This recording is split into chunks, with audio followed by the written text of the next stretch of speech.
Good morning and welcome to Gulfstream today. Brian Nadeau and Ashley Mayu with you on another beautiful day here in sunny South Florida. Main track, as you can see it there, is fast. We've got the Tapeta. And Ashley, your last day deputizing for Ron Nicoletti. Yeah, my last time on air here at Gulfstream Park. Gonna try a different venture, but I've loved every minute of being here in South Florida. It's obviously very different than Buffalo, and it's been all right working with you and Ron the past 18 months, to say the least. It's been a fun adventure. 175 in the Rainbow Gross Jackpot Guarantee as we, again, yesterday had what? There's some drama yesterday, actually. 3 live tickets going into the finale for a sweep, and one of them ranged up pretty boldly in mid-stretch. Yeah, the 6-horse, Anita's Empire, looked like maybe someone was going to have that single winning ticket, but was just second best, beaten by maybe 3/4 of a length. Yeah, I think so, and looked like was going by on the far turn, so tough beat, but that means we fight again today, and you've got the ticket for Ronnie coming up, what is that, in race 5 today on our 10-race card. So let's get right into it here in the opener, and we'll kick it off with the early pick 5. Take a look at my ticket here, a $30 play. There were not a lot of scratches today. I did have to rework race 5 a little bit. 2 in the opener. The spread is in race 4. Number 4, Euphoria Star, will be on top for me, like I said, in that spread race. 64 in race 3. Epic Run is going to be tough in there. I will use 12 o'clock as well. The single is Blind Spot. Is my best bet of the day. I don't like taking a 7-5 as my best bet of the day.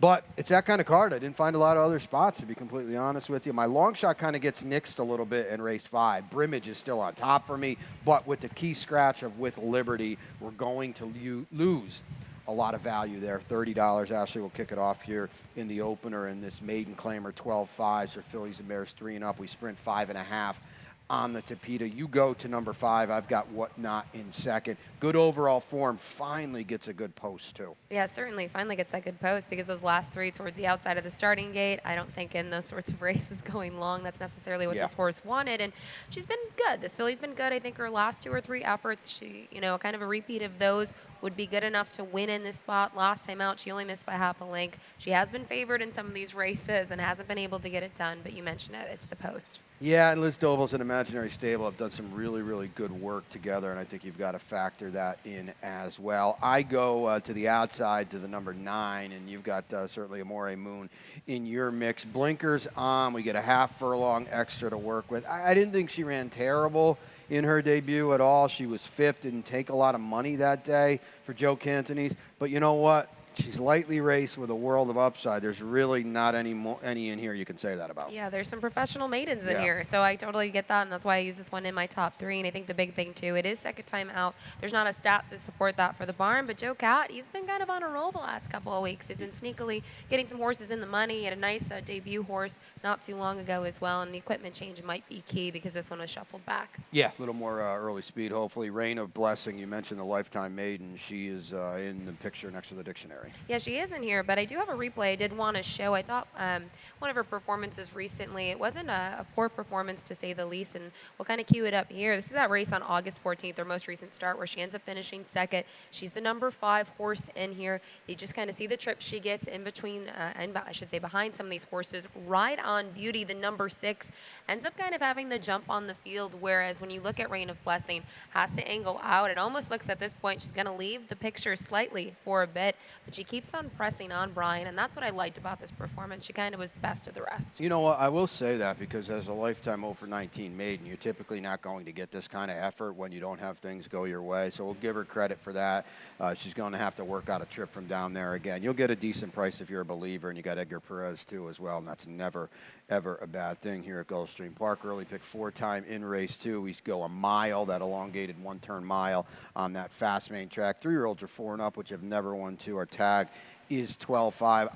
Deep spread for me. You started off, well, this is the kind of race it is. I went 5 deep in the early pick 5. I did not use the 7. Federal Exchange. Go. Yeah, this is an interesting horse. I thought the race 2 back here at Gulfstream, I know it was going 3/4 of a mile, going shorter than today. I thought it was a good performance. This horse was able to make some ground up late. Did kind of tire it last time out. Not too familiar with the connections. Yeah. Kevin Krager going to climb aboard, so I think that in some ways, he's been riding well. Yes. So I'm liking the jock change. No, I agree with that, and it is a spread race, and if you're going deep, you know, you can go as deep as you can in here. I go to Euphoria Star. It's a pretty sizable class drop. We're 1 for 14, but it doesn't bother me as much in this particular race because they're all 1-fers in here. You're looking at the quote unquote the best is 1 for 11. So, you know, everybody's a lifetime 1-fer in here. I think this class drop plays. I understand the good figure last time was on the Tapeta, and basically all the figures were on the Tapeta.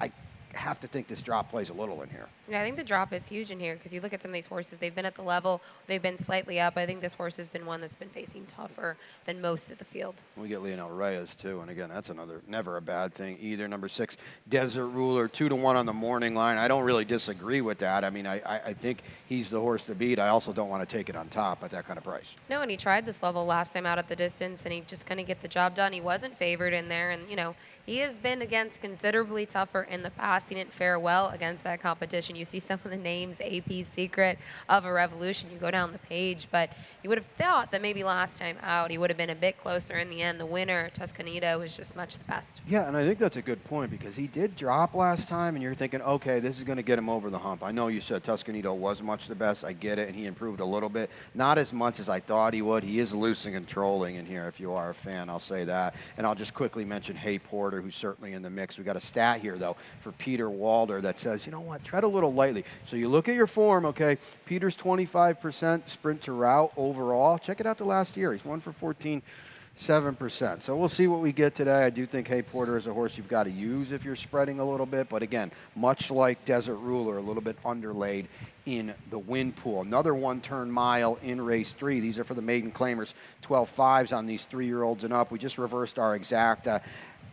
I would be very surprised, Ashley, if 12 o'clock or Epic Run doesn't win. The gap from those two to the rest, it seems pretty big to me. Yeah, and we flip-flopped here, so that makes, you know, kind of an interesting angle here. I thought it was tough to kind of distinguish between the two. I just think off the most recent race, 12 o'clock was in front of Epic Run last time out. Similar trips as they were both closing from off of it, and this horse just had a bit more in the stretch.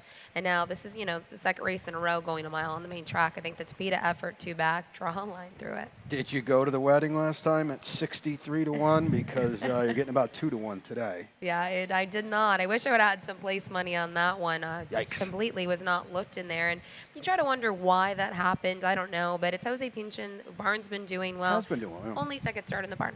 Here's the reason I went with Epic Run over 12 o'clock, and it's because that horse was 63-1 last time. At least with Epic Run, now we've backed it up with 2 solid races in a row. I understand finished behind 12 o'clock last time and really hasn't been close to the winner. Astral Reeks ran off 2 back, but 12 o'clock's got to back that race up, and I'm a little hesitant at such a big number last time. If nothing else, 2 good races in a row from Epic Run. And the thing with Epic Run is you go to that race 2 back when this one finished second, beat Pippa Delinda, who ended up winning that next effort that Epic Run was in. So was able to beat that one, you know, the race prior.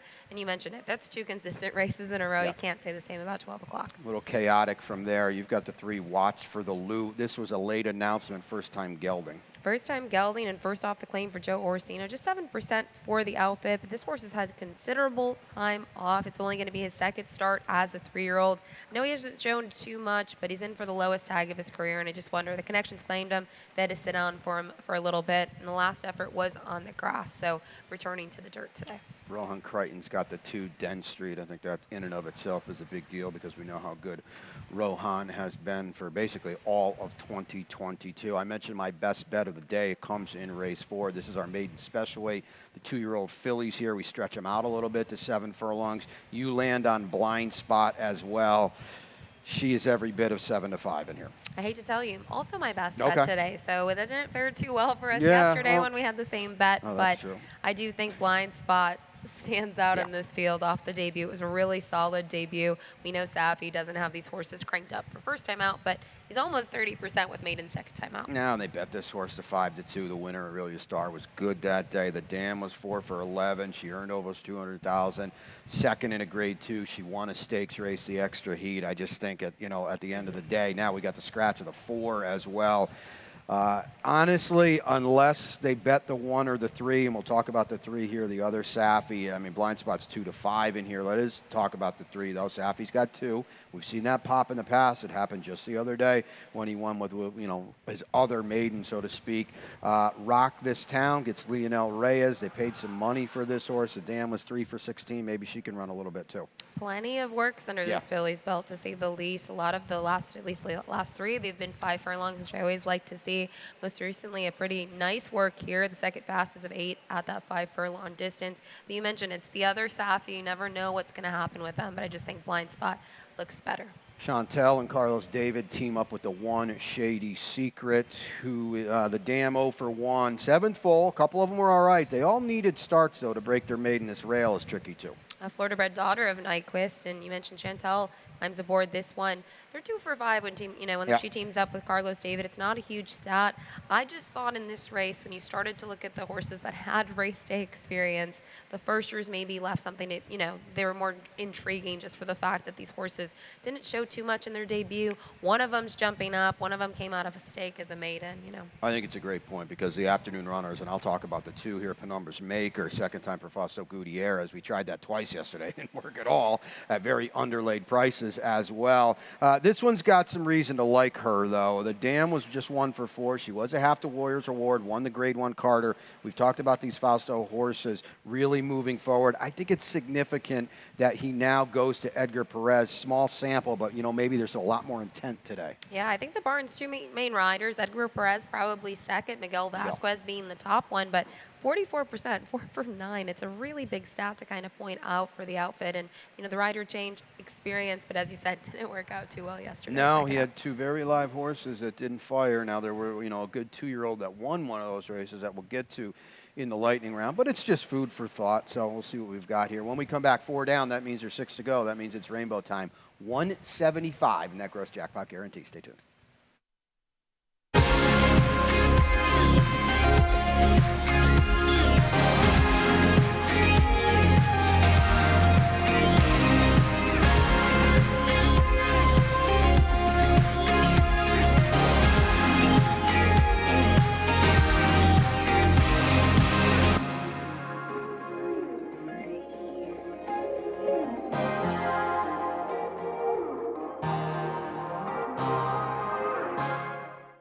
We're ready for the start. They're off.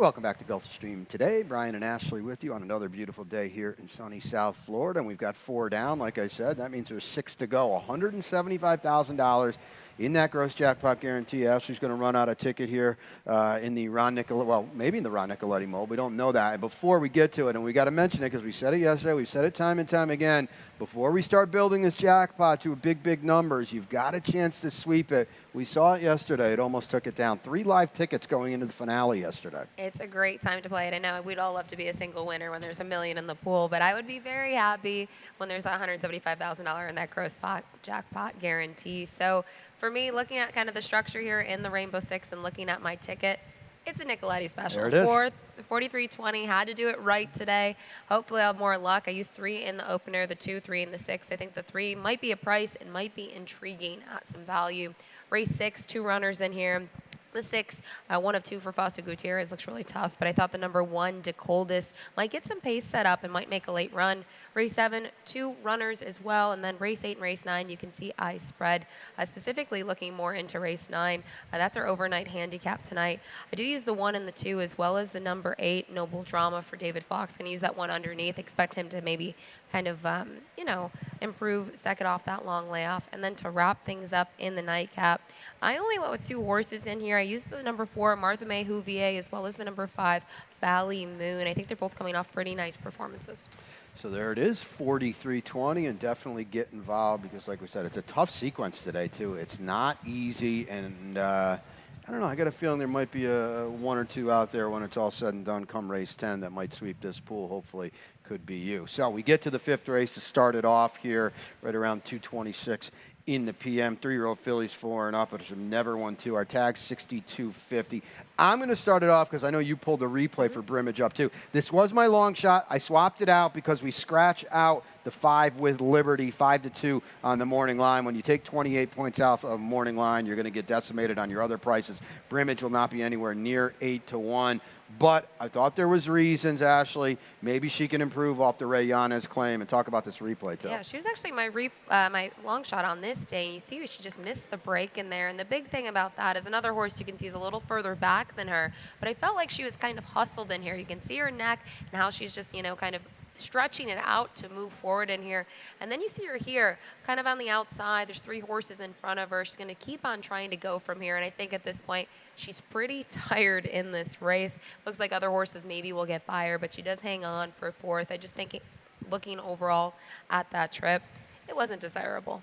Off the claim, as I mentioned, for Ray Yanez. That's not really an angle, just 1 for 7, but this is a barn that's popping at 22%. And basically every horse this barn has run has been very live. Elsa Morrison gets aboard today, and Elsa's done a very, very good job. She's been on a pretty good roll here for, 6-8 weeks now, so credit to her, 7-pound apprentice. You get a little weight break as well. I don't think that's bad either. Chasing Joy, probably the one to beat, but also, especially with the scratch now, I think also doesn't have to win. No, it doesn't have to. You see that off the record. And I think the reason I use Chasing Joy instead of Brimage is Brimage breaking slow is not the first time that it's happened. It's happened several times. So with Chasing Joy, you kind of know what you're going to get. Last time out, was able to close from off of it, had a good tempo in front, and then 2 starts back. Awesome Appeal just got the neck down at the wire. So this horse is versatile, but again, 7 starts, 4 second-place finishes. Yeah, that's not ideal either as you get into these kind of races. Yagita Queen underneath for you, win or seller underneath for me. I moved the 1 up. Did you move the 2 up? Yeah, you know what? You kind of look at the 2 in here. The race is for her. She needs more every single time, but I think maybe they can change the tactics in here. She's kind of there half the time. Sunny Leon going to climb aboard for the first time. It's just a different sort of angle. And Sonny, nice ride yesterday on Rich Strike. I thought the Derby winner ran very, very well. We watched it together in the office, that he might get second, saved all the ground, tipped out, and the number, we'll get to it in the lightning round, the number for the Travers was huge, and actually Rich Strike ran faster than his Derby, so I golf clap for him and for Sonny Leon because I thought he validated that Derby a little bit, a horse that, he didn't run in the Belmont, and I think a lot of people were taking knocks at him. Yeah, I thought it was a huge performance. You mentioned the trip that he got, and he's only, missed second by a pretty narrow margin, and I thought he was moving pretty nice. So, I'm hoping to see him in the winner's circle soon. I agree with that, and it's a race that he can certainly move forward to. So Ashley mentioned the overnight handicap. We got a stakes as well here in race 6, and it kicks off the late pick 5. We'll take a look at my ticket. $48. It was initially $60. I lopped a horse off in race 8. We know how that always works, but I don't want to go too crazy to give out a ticket. We'll get to this race in a second. The order in race 7 is 54, Golden Indy and Merzaz for me. 4 deep in race 8. The top pick is War of Ages. I will say, Dreaming of Audrey, the 10, was the one I did lop off at the last minute to save $12. That always works out well. Here's my new long shot that honestly I should have had as my long shot anyway. 12-volt man, I think is crafty in the overnight handicap for Safi. He's got a couple in there. 3 deep in the finale. Bullet on tap on top, but I think it's a race where you're allowed to get maybe a little creative as well. I don't know if you're allowed to get creative in the Proud Man, Ashley. I'll see where you go here. 2-year-olds on the Tapeta, 5.5. I didn't pick Monsignor Coco. You did every single bit the horse to beat. Yeah, certainly the horse to beat. You see that Buyer speed figure last time out. It was a really easy win, first time on the Tapeta. Before that, this horse was working lights out. Lots of bullet drills underneath his belt. The Boltioros, we know people are really loving them at the sales right now, and they are performing, so it's respectable. I mentioned earlier, it's 2 riders for the outfit. Second would be Edgar Perez. Number 1, Miguel Vasquez. Why? Well, they're 50% together at Gulfstream. Say what you will about the Buyers on the Tapeta. I think it's a work in progress. I readily admit it as well. But with that being said, this horse ran a 78 last time. If he wants to come back and run a 78 today, they'll need a head start to beat him. D. Coldest, I picked him. I like the fact that, albeit on a money track, he did pass horses. We're going to take a look at the replay. This was a good effort. This was a great effort. That's why I wanted to show Yeah. it here, because you kind of look at him here on the backstretch. He's in between horses. He's the number 4. You're kind of looking for other horses. The number 3, Beast Market, ends up finishing behind him. And I'm kind of concerned at this point for DeColdis because he's not really progressing. You can see the rider, Edgar Perez, giving some maybe taps of encouragement to move him up, and it doesn't seem like it's going to happen. And now it's where he really starts to make that move. And you mentioned it was on the main track. It was muddy. I personally don't think in a debut it's an easy task to ask of a horse to kind of close on this muddy track. But you can see him on the outside, and he ends up getting the job done here pretty nicely. Anytime you want to pass a bunch of 2-year-olds in the middle of your season as a first-time starter, you're all right in my book, and D. Coldest will be a better price than the 6. Guys, can we go back and show the stat for Fausto, though, on the 6? I missed it. This is a Tapeta stat for Fausto Gutierrez on the 6. Good work. Thank you, guys. 4 for 8. It's a small sample sprinting on the Tapeta here at Gulfstream. The ROI is giant. This is a barn that's been firing nonstop, and this kind of amps it up a little bit. I don't know about you. I had trouble, honestly, coming up with someone in third. I did think the gap from the top 2 was a big one. Who did you put in third? Okay, we've got some interest in Mariachi Crush. We'll call him the other Fausto Gutierrez. Yeah, he's the other Fausto. He didn't really debut he didn't have a good debut, I should say, at Keeneland on the main track, going 4.5. They gave him a couple months off. He came here going 5.5 on the Tapeta. He won pretty nicely in the end. I don't think Edgar Zayas really had to ask for much. I'm just not really sure what he faced in that maiden special weight event. Yeah, I agree. Carlos David brought Dangerous Ride up to Monmouth for the Tyro. I think that's got to be meaning something, right? He didn't run that day. I get it, but he's got a local win on the Tapeta. Maybe that helps getting back to it. Race number 7 kicks off our late pick 4, and we route on the Tapeta in this one. These are 3 and up or 4, which have never won 3. 8,000 is the tag. Somehow in a race that I think I went 5 deep in, we both land on Golden Indy on top for Muhammad Mubarak. I think there's some more horses in here that I can't really trust very well, but I thought last time out, second try at that $8,000 level, everything went right for him. He got that good trip. I don't think he necessarily, I know he's won on the lead going long on the Tapeta, but I think he's a horse that actually wants to sit just a bit off of it early on, and he got that trip from Miguel Vasquez. Now he gets a new rider today, Edgar Zayas, but very capable jockey here at Gulfstream Park, so I'm not concerned about it. Comes in off a win, too, and there's only one other horse, and that is Bye Bye David that comes in off a win. And honestly, there's not a lot of horses that come into this race off pretty good form either, and I think that's noteworthy. Now, Miguel is going to ride the 4 Merzaz for Jennifer Young, and I've got a stat here for Jennifer. We've been talking about this for a little bit now, but it keeps on playing. She's 25% on the Tapeta here overall with a giant ROI, and Miguel rode this horse last time, was behind Mare Remo, who's in here as well, but she claimed this one and got this one back on the beam getting back to the Tapeta. And it's not a large outfit. She doesn't have too many horses under her care, but she's done a great job. I think she had a win last weekend, the weekend before. So the barn's been rolling. You can see they're kind of picking it up here at the meet, and I thought the performance last time out, it was a nice third. Mayor Remo finished in front. I think he's been a better 4-year-old than he was a 3-year-old. So you can see we like the same 4 horses, but it's a wide open race. Yeah, I agree. Mayor Remo's down inside, and you know what? Maybe he's the controlling speed, and I know he just missed last time. He was 7-10, and he was the controlling speed last time. I don't want anything to do with him at even money. I'm not stubborn enough to toss him, completely if I was getting deep in this late pick 5, but I was just 5-4 here, and I'm okay with that. He can beat me at a short number. I misspoke earlier. My big spread is in race 8, and that'll be our last pick 3 of the day on this 10-race card. We're on the Tapeta again. State bred optional claimer sprinting here, and you went with, is this a long shot for you, Admiral Hopper? This is a long shot, yeah. 8-1 morning line, really long layoff for this horse. Excuse me, 4-year-old daughter at Field Commission. Won on debut, won pretty nicely, has some good works. This is a good angle for Safi, so I'm going for a price. I was freezing in New Orleans at Fairgrounds in February of 2021, the last time this horse ran. So Safi's got his work cut out for him, but he's not the best trainer here because he can't do anything. And Admiral Hopper will try. Listen, coming up with something kooky in this race, I don't disagree with at all. I went with War of Ages. Quietly, Leon McCandless has done some good things, and this horse is one of the reasons why I've come in here off 2 straight wins. I think this horse was really in a good spot last time out. Kind of looking at his race before, he was forwardly placed, he was able to win, but the way things unfolded in front of him, The tempo was quicker. He didn't break on top. He was able to make that ground up. And David's Rose, we saw a win here just the other day. Yeah, Boss Lady Kim comes in off a win as well. I've got that one underneath in a certain use. And number 4, Talkin' Tipsy. We got the replay, actually, of Talkin' Tipsy, a horse that I thought ran pretty well last time. We'll bring it up here. And, you know, here's this horse is here doing all the dirty work on the chase on the inside. And I don't really think that's where you want to be, you know. And now Veloce Bella, who's good and was 9-5, but she's actually not going to win this race. And I thought, you know, she's going to make first run, and now she's in between horses. You know, the fact that Talkin' Tipsy held on here to be third, and Dreaming of Audrey, I mentioned this. She's the one I didn't use. She's the one I knocked out here to save the big $12. You know, she picks up the pieces and gets it done. Actually, I thought Talkin' Tipsy, for all things considered, she gutted it out pretty well in here. She does not want to give it up.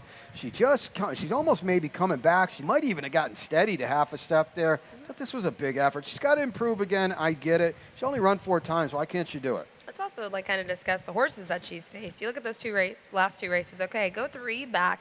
You see Fulton Market came back to win, won the nice race here the other day. Rocket Sister, Pericha, the top 3 all came back to win next time out. She was 4th, only beaten by just over 3. Yeah, I think don't sleep on her. She should be a square price as well. So here's the overnight handicap in race 9. It is a good race. We go to the short stretch finish line at 1 mile and a 16th here. 3-year-olds and up. That's on the main track, obviously. I'm going to start it because I've got now my long shot. 12-vote man. I mentioned I should always have this horse because this horse is a long shot. I do think there's reasons to like him today. I'm not necessarily sold on Chocolate Bar or Girolamo's Attack, and I think maybe they're a little vulnerable. Maybe they even hook up a little earlier than either of them wants. Here's Safi off a little bit of a break. Edwin Gonzalez is here. We're on a class dropper as well. I think he gets some relief here. He's got a lot of foundation off these 1 mile and an 1/8 races too.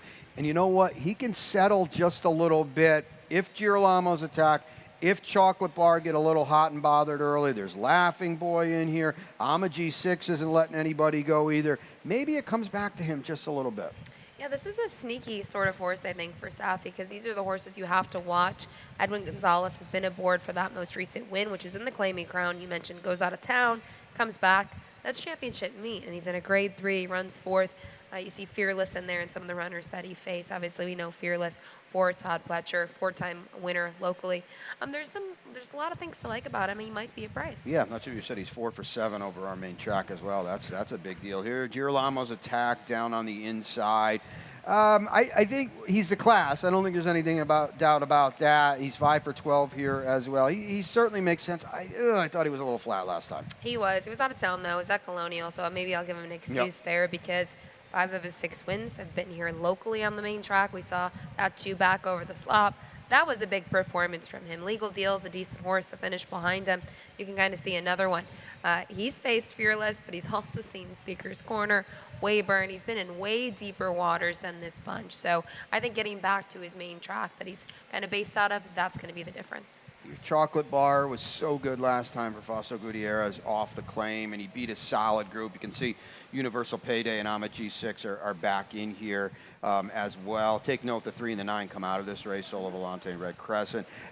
Can he back it up? Can he back it up against better, or does he regress a little bit? I'm a little leery. Well, it's going to try to go for a 3-peat, which I think makes this even more tricky to do. I mean, he's gotten kind of that same trip in those last 2, both at those 1-turn miles, because knowing that the other race was at Churchill. He's been good here. I'm not sure if he can kind of repeat this, because you go down the page, those last 2 wins, they were the first wins in a while. Yeah, I agree. It's a compelling feature. There's no doubt about that. We'll wrap it up on the Tapeta in race 10. $25,000 maiden claimers. Number 4, Martha May Huvier. Say that quick for you. Yeah, Martha May Huvier. I like this one. I thought last time out kind of maybe needed some time to mature from 2 to 3 and came into the races after a really long layoff and ran a really nice second. Cupid Austin ended up winning. And that was kind of a horse that, you know, was always kind of knocking on the door in her races. So I think to see this one finish second behind her, she's going to get blinkers on today. Leonel Reyes stays aboard. For me, I've just thought this horse might be the one to beat. Yeah, I've got her in second. I used her bullet on tap. Didn't improve off the claim for Rohan Crichton last time, but she broke dead last from the rail, so I'm willing to give her a little excuse. Maybe she moves forward today. 0 for 11. 7 under Nice are a little dicey. Lightning round time. And we'll start it out A lot of big stuff going on, obviously, around the country yesterday. But right here, we've run a lot of good 2-year-old races at Gulfstream Park. Mark Cassie's run a lot of good 2-year-olds as well. Eyes on the King might be at the top of the list. He was good yesterday. $485,000 son of street sense, and he didn't have the best of trip, and he got first run done. If that's it's not even a thing, but here he is just blowing the doors off late. The Godolphin horse ran yesterday for Owen Hardy. This is a powerful effort. When we were watching him in that turn, we were looking at the other horse in there, the 6th, Dipoli, and Yeah. see how this horse kind of, made that late rally towards the outside and was able to kick on clear. I was pretty impressed. I was actually more impressed with this one than the other Cassie that we saw last weekend. I agree totally with that. The Travers yesterday, Epicenter finally delivered. Well, finally delivered in a big spot. Your pick, early voting, my pick. I think he just finished up this morning, actually. He was dreadful, but Epicenter was not. And again, if that's your jam, a 112 Beyer speed figure is a big, big deal. It is a big number, and I thought he ran a great race. Obviously, he was able to kind of move away from this field, but Cyberknife did the dirty work on the front end and held on for second in kind of that 3-horse photo. They actually ran in racehorse time yesterday, which is nice to see too. 47-2 to the half, I think. So I commend them there in a day and age where nobody goes very quick early. Best bets and long shots. We're both on Safi today with the heavy, heavy favorite. You know, it was a tough card to find one, so we both go blind spot. Your long shot is Safi Joseph Jr. as well, right? Yeah, it's a Safi. A lot of pressure on Safi Man, Joseph me Jr. too. today. Race 8, number 2, Admiral Hopper, 8-1 off that long, long layoff. And I double up with Safi in race 9 with the 5 12-volt man at 12-1. And last but not least, twofold. First and foremost, next Friday now, we're going to usher back in the 12:25 first post. No more 2:55. We'll see you here at 11:25. Ronnie will be back from his book signing up in Saratoga.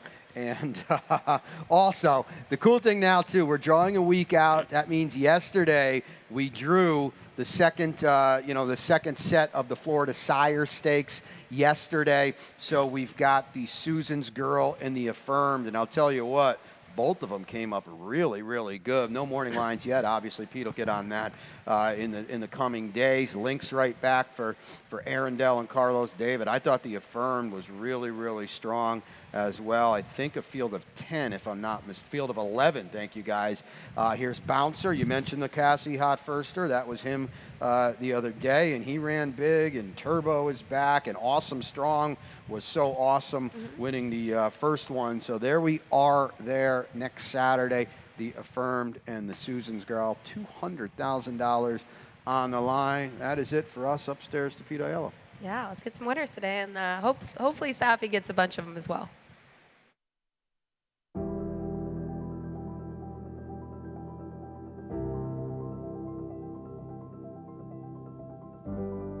The Thoroughbred Aftercare Alliance is really the vehicle for the transition for our racehorses coming off the track into a second career and safe environment for these horses when they're done racing. I've been passionate about racehorses my whole life, animals in general, and without the TAA to provide that oversight, there would be a big void in terms of making sure that we have this ongoing safe environment for our off-the-track racehorses.